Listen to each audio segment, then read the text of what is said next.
Have you noticed that your contact list has grown longer, but the number of people you truly talk to has shrunk? Have you ever wondered why, as we age, the loud gatherings of youth begin to feel hollow, and we long for simpler, more genuine connections? Welcome back to the channel that dares to challenge modern myths and dig deep into the silent truths of life. Today, we're exploring something that almost every adult eventually experiences, but rarely speaks of. Why, after a certain point in life, shrinking your social circle isn't a sign of failure or isolation, but of freedom and wisdom. In your 20s, you may have believed that your value depended on how many people you knew, how many parties you attended, or how many likes your posts received. Social expansion was the name of the game. We built networks, collected contacts, and convinced ourselves that popularity was proof of success. But somewhere around your late 30s or 40s, something shifts. You begin to feel a strange fatigue, not just physical, but emotional. You start to question the purpose behind your social routines. You realize that many of the connections you've worked hard to maintain are shallow, performative, even burdensome. And then it hits you: not every contact is a connection.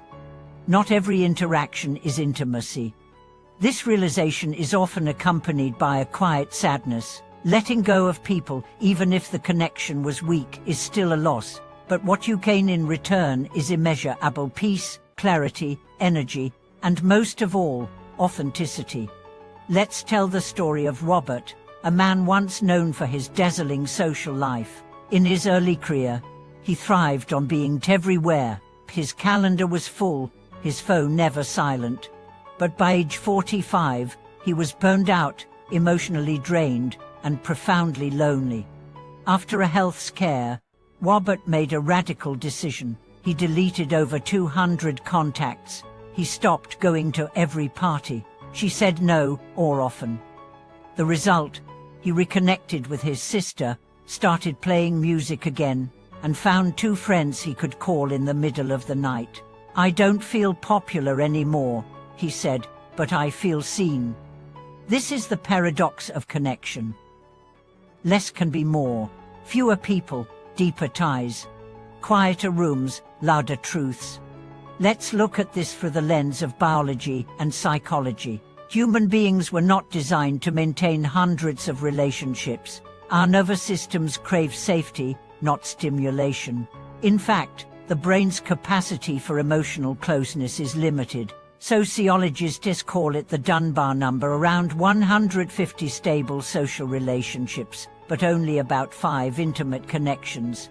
So when you try to spread yourself too thin, always replying, always attending, always available, you're not being generous, you're bleeding energy. And over time, that leads to resentment, burnout, even health problems. Think of your social life like a garden. In youth, you plant wildly, seeds everywhere. But as you mature, you realize that not all plants deserve the same water, the same sunlight, the same space.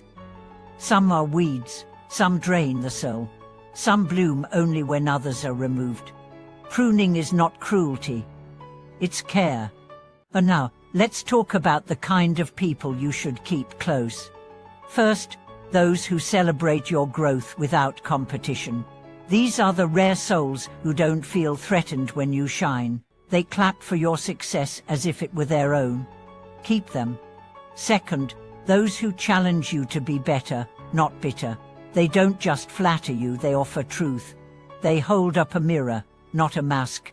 You may not always like what they say, but you'll respect them for it. Keep them. Third, those who hold space for your silence. You don't need to perform or explain. You can be tired, moody, even broken, and still be loved. These are your soul companions. Cherish them.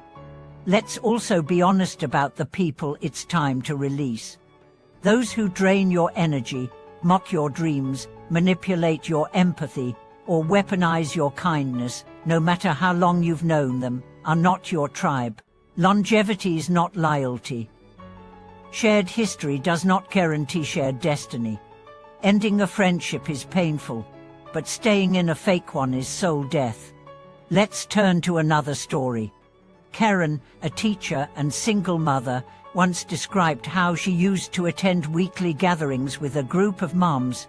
On the surface, it was about support. But underneath, it was competition: whose child achieved more, whose husband earned more, whose body bounced back faster.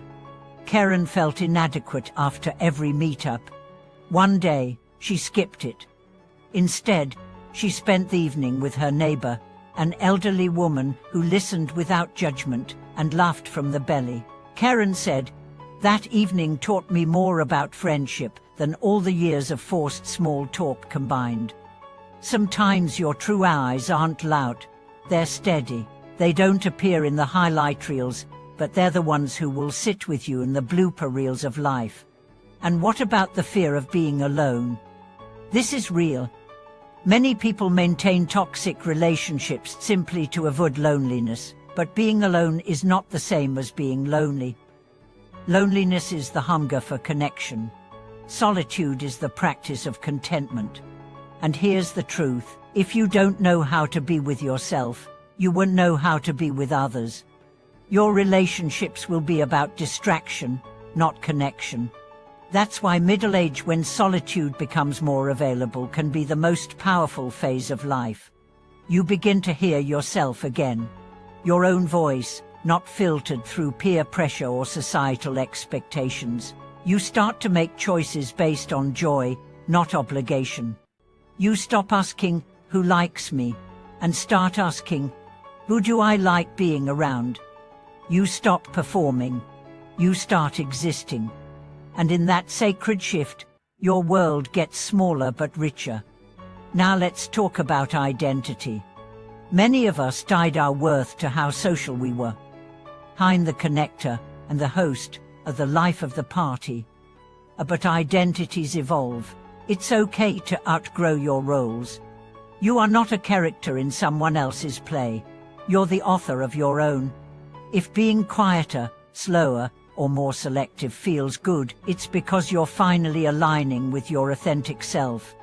So what does a high-quality social circle look like after middle age? It's people who know your scars and love you more for them.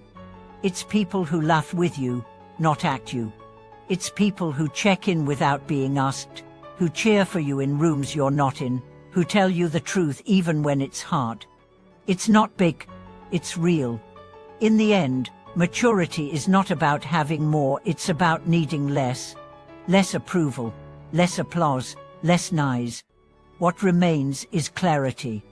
And from that clarity comes joy. So if you're watching this and feeling the weight of letting go, remember, you're not emptying your life. You're editing it. And good editors know that removing the wrong words reveals the right message. Thank you for watching this video. If you've experienced the beauty of a smaller circle or the pain of releasing what no longer serves you, please share your story below. Let's remind one another that less isn't lonely, it's liberated. Don't forget to like, subscribe, and share this with someone who's walking the same path. See you in the next episode.